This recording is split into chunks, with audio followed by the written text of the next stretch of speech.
উমাপ্রসাদ পিতার কথার কিছুই অর্থ গ্রহণ করিতে পারিল না। বলিল, বাবা, আপনি কি বলছেন? কালীকিঙ্কর বলিলেন, বাবা, আমার বড় সৌভাগ্য। যে কোলে জন্মেছি তা পবিত্র হল। বাল্যকালে কালী মন্ত্রে দীক্ষিত হয়েছে। এতদিন যে সাধনা, যে আরাধনা করলাম তার নিষ্ফল হয়নি। মা জগৎময়ী কৃপা করে ছোট বৌমার মূর্তিতে আমার গৃহে স্বয়ং অবতীর্ণা হয়েছে। হয়তো রজনীতে স্বপ্ন যুগে আমি এই প্রত্যাদেশ পেয়েছি, আমার জীবন ধন্য হল। দয়াময়ী ছিল মানবী, সহসা দেবীত্বে অভিষিক্ত হইল।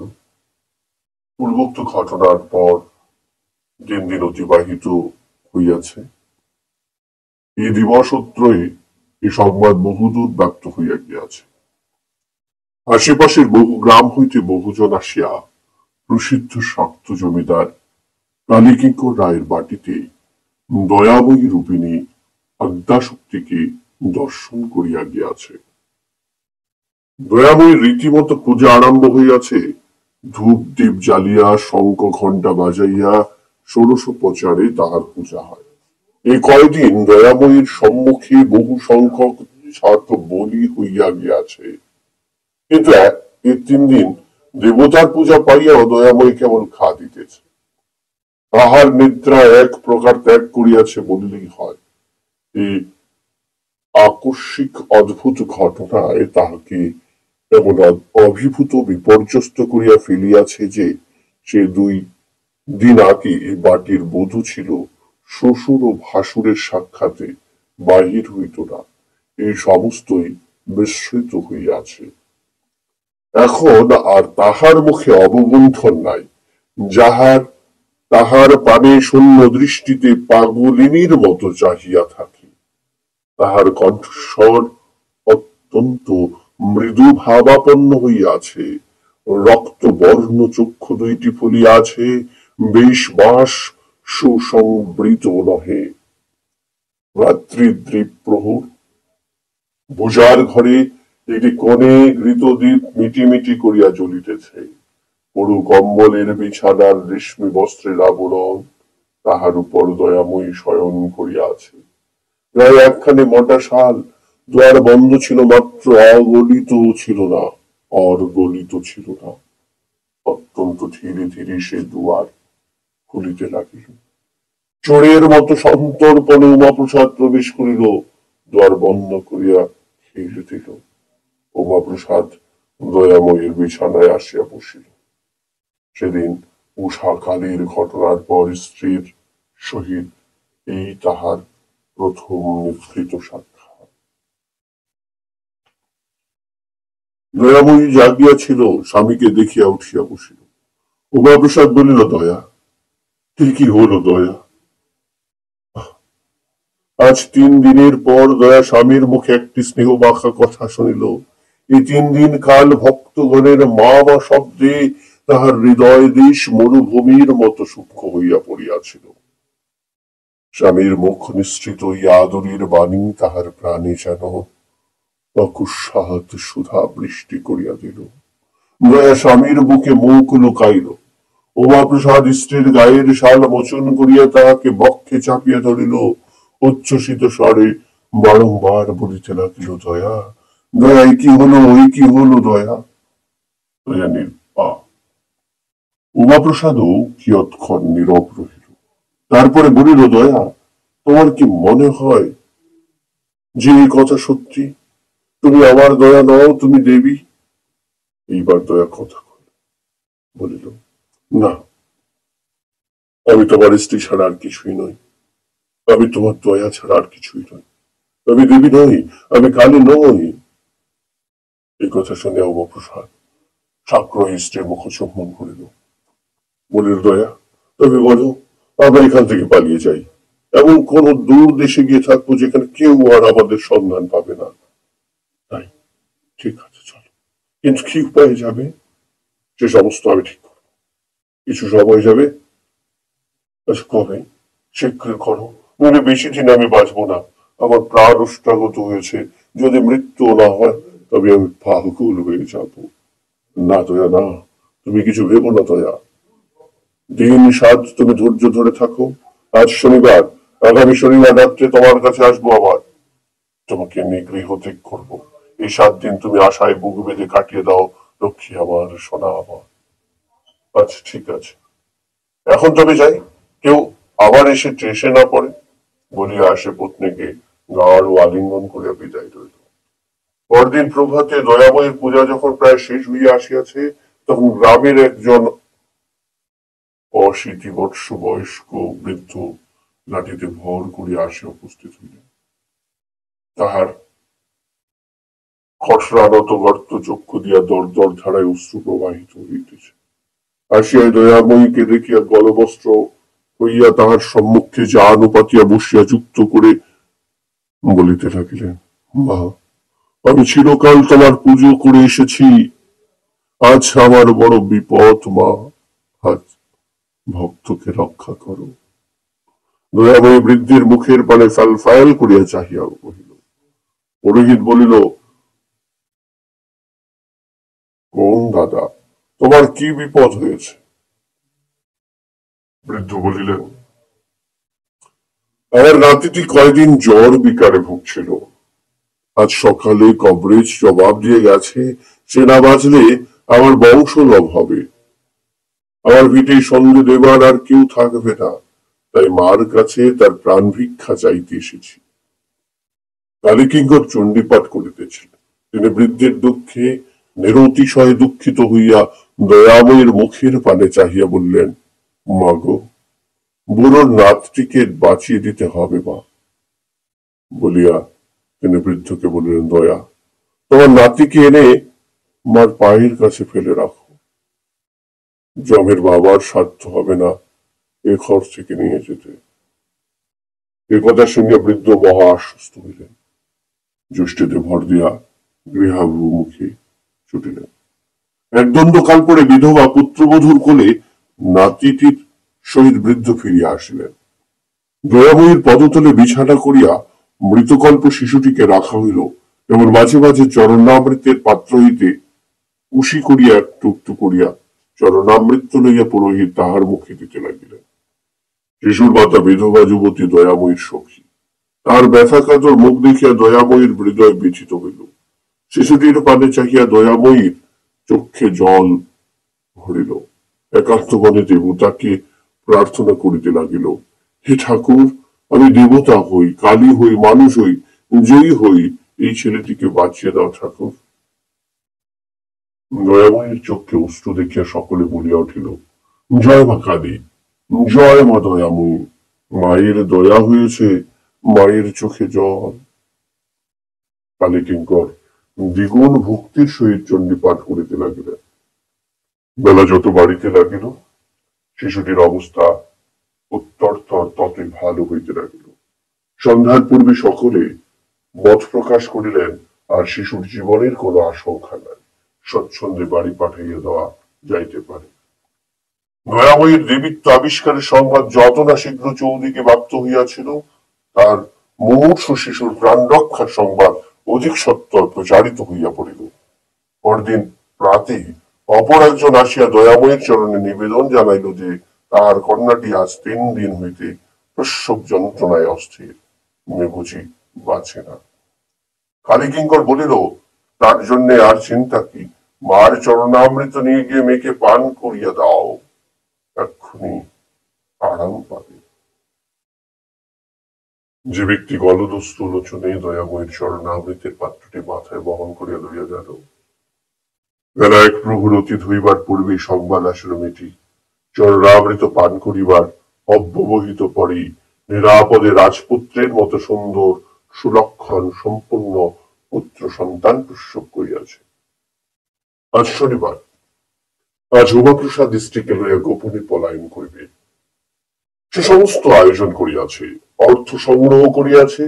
মুর্শিদাবাদ কিংবা রাজমহল কিংবা বর্ধমান এরূপ কোন নিকটবর্তী প্রসিদ্ধ স্থানে সে যাইবে না, যাইলে ধরা পড়িবার সম্ভাবনা, তাই নৌকা পথে পশ্চিম যাইবে।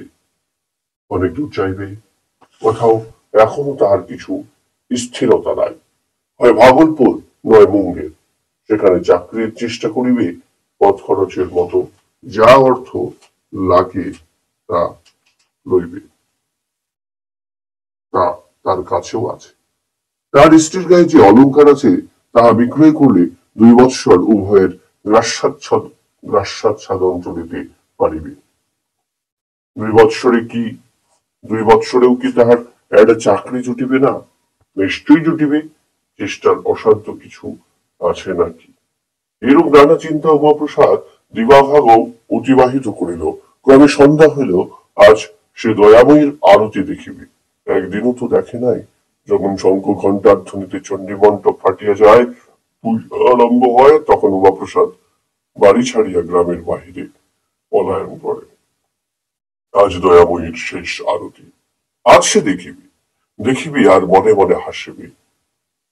বলল, প্রভাতে পুরোহিত ঠাকুর যখন সর্বাগ্রে আসিয়া দেখিবেন যে দেবী অন্তর্ধান করিয়াছেন, তখন তার কিরূপ অবস্থা হইবে, তাহাই উমাপ্রসাদ কল্পনা করিতে লাগিল।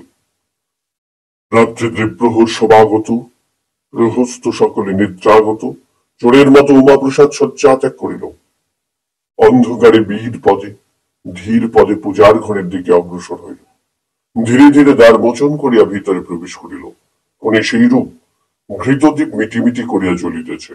দয়াময়ীর শয্যায় উমাপ্রসাদ দিয়া বসিল। দয়াময়ী নিদ্রামগ্ন। প্রথমে উমাপ্রসাদ সস্নেহে দয়াময়ীর মুখ চুম্বন করিল, পরে গা ঠেলিয়া তাহাকে জাগাইল। নিদ্রাভঙ্গে দয়াময়ী ধর্মর করিয়া বিছানায় উঠিয়া বসিল। উমাপ্রসাদ বলিল, দয়া, এত ঘুম, ওঠো, চলো। দয়া অবাকের মতো বলিল, বিস্মৃতের মতো বলিল, কোথায়? কোথায় আবার? যাওয়ার সময় তুমি জিজ্ঞেস করছো কোথায়? চলো, আজ রাত্রে নৌকো করে আমরা পশ্চিমে চলে যাব। দয়া কিয়ৎক্ষণ নীরবে চিন্তা করিল। উমাপ্রসাদ বলিল, ওঠো ওঠো, পথে গিয়ে ভেবো, এখন সব ঠিকঠাক করে রেখেছি, চলো তাড়াতাড়ি চলো। এই কথা বলে উমাপ্রসাদ স্ত্রীর হস্ত ধারণ করিল। দয়া সহসা হাত ছাড়াইয়া লইয়া বলিল, তুমি আর স্ত্রী ভাবে আমাকে স্পর্শ করো না। আমি যে দেবী নই, আমি যে তোমার স্ত্রী, তার আমি নিশ্চয়ই বলতে পারিনি। কথাটা শুনিয়া উমাপ্রসাদ হাসিয়া উঠিল। স্ত্রীর গলা ধরিয়া তাহাকে চুম্বন করিতে যাইতেছিল, কিন্তু দয়াময় সহসা তাহার নিকট হইতে অপসৃত হইয়া দৌড়ে বসিল। না না না না, হয়তো তোমার অকল্যাণ হবে। এই কথায় উমাপ্রসাদ যেন বজ্র আহত হইল। দয়া, তুমিও পাগল হলে? দয়া বলিল, তবে এত লোকের রোগ আরাম হলো কেন? তাহলে কি দেশ শুদ্ধ লোক পাগল? উমাপ্রসাদ অনেক করিয়া বুঝাইল, অনেক অনুনয় করিল, অনেক কাঁদিল। দয়াময়ীর মুখে কেবল সেই কথা, না না, তোমার অকল্যাণ হবে, হয়তো আমি তোমার স্ত্রী নই, হয়তো আমি দেবী। শেষকালে উমা প্রসাদ বলিল, তুমি দেবী হলে এমন পাষাণী হতে না। এতেও তোমার মন অচল অটল রইল। দয়াময়ী এবার কাঁদিতে কাঁদিতে বলিল, ওগো, তুমি আমাকে বুঝতে পারলে না। উমাপ্রসাদ দয়াময়ী শয্যা ত্যাগ করিয়া কিয়ৎক্ষণ ক্ষিপ্তের মতো সেই কক্ষে অস্থির ভাবে পদচারণা করিয়া বেড়াইল। পরে হঠাৎ দয়াময়ীর কাছে আসিয়া বলিল, দয়া, আমার সঙ্গে তোমার বিবাহ হয়েছিল। তা হয়েছিল বই কি? তুমি যদি দেবী, তুমি যদি কালী, আমি তাহলে তো মহাদেব। তাহলে তোমার সঙ্গে আমার বিবাহ হলো কি করে? এই কথায় দয়া কি উত্তর দিবে, সে চুপ করিয়া রইল। উমাপ্রসাদ আবার আরম্ভ করিল, তুমি যদি আদ্যাশক্তি ভগবতী হও, তবে নরলোকে কার সাধ্য যে তোমাকে বিবাহ করে? আমি যে তোমাকে বিবাহ করেছি, এতদিন যে আমি তোমার স্বামীর আসনে অধিষ্ঠিত রয়েছি, এটাই তো বোঝা যাচ্ছে যে আমিও মানুষ নই, আমিও দেবতা, আমিও স্বয়ং মহেশ্বর। আমি বলিল, যদি তাই হয় তবে আমি তোমার স্ত্রী, দেবী হই মানুষ হই, আমি তোমার স্ত্রী। একথা শুনিয়া উমাপ্রসাদ যেন হাতে স্বর্গ পাইল। স্ত্রীকে বক্ষে চাপিয়া ধরিল, বলিল, চলো তবে আমরা যাই, এখানে যতদিন থাকবো ততদিন তোমার আমার বিচ্ছেদ থাকবে, তবে চলো। খানিকটা হাঁটিয়া গঙ্গার ধারে পৌঁছিয়া নৌকা চড়িতে হইবে। কিন্তু কিছু দূর চলিয়া দয়া সহসা থামি আবার বলিল, আমি যাব না। এবার সমান অত্যন্ত দৃঢ়। উমাপ্রসাদ আবার অনুনয়ের সাধ্য সাধনার পালা আরম্ভ করিল। কিছুতেই কিছু ফল দায় হইল না। দয়া বলিল, আমি যদি দেবী, তুমি আমার স্বামী মহেশ্বর, তবে দুজনেই এখানে থাকি, দুজনেই পূজা গ্রহণ করি, পালাবো কেন আমরা? এতজনের ভক্তিতে আঘাত দেব কেন? আমি পালাবো না, চলো আমরা ফিরে যাই। উমাপ্রসাদ মর্মাহত হইয়া বলে, তুমি একা ফিরে যাও, আমি যাব না। তাহাই হইল। দয়া একা দেবীত্বে ফিরিয়া গেল, উমাপ্রসাদ সেই নিশীত অন্ধকারে মিলাইয়া গেল। পরের দিন তাহার অন্ধ আর কোনো উদ্দেশ্য পাওয়া গেল না। দয়াময়ীর দেবীত্বে সকলেই বিশ্বাসবান। যেমন বিশ্বাস করে নেই তাহাদের বড় বধূ হরসুন্দরী খকার মা। প্রথম 2-4 দিন তাই বড় বধূই দয়াময়ীর জোড়াভার ঠাই হইয়াছিলেন। প্রথমে যখন স্বয়ং দয়াময়ী বিশ্বাস করিতে চাহেন নাই যে সে দেবী, তখন সে একদিন বড় বধূর কাছে গিয়ে কাঁদিয়া পড়িয়াছিল। দিদি, আমার এ কি হলো দিদি? তিনি বলিয়াছিলেন, কি করবো বোন, ঠাকুর পাগল হয়ে গিয়েছেন, বুড়ো বয়সে ওনার ভীমরতি ধরেছে। উমাপ্রসাদের নিরুদ্দেশের পর 2 সপ্তাহ গেল। 3য় সপ্তাহে খকার জ্বর হইল। দিন দিন ছেলে শুকাইয়া যাইতে লাগিল। বৈদ্য আসিল, কিন্তু কালীকিঙ্কর তাহাকে চিকিৎসা করিতে দিলেন না। বলিলেন, আমার বাড়িতে স্বয়ং মার অধিষ্ঠান, কত কত দুঃসাধ্য রোগ মার চরণামৃত পান করে ভালো হয়ে গেল, আর আমার বাড়িতে রোগ হলে বৈদ্য এসে চিকিৎসা করবে?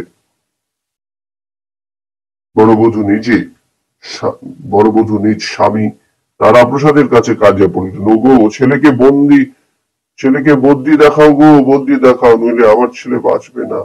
ও রাক্ষসী ডাইনি আমার ছেলেকে বাঁচাতে পারবে না, ওর কি সাধ্যি? তারাপ্রসাদ অত্যন্ত পিতৃভক্ত। পিতার বিশ্বাস, পিতার বিধান, এ সমস্ত তিনি বেদির মতো মান্য করেন। তিনি স্ত্রীকে বললেন, খবরদার ও কথা বলো না, ছেলে দখলদান হবে, মা যা করবেন তাই হবে।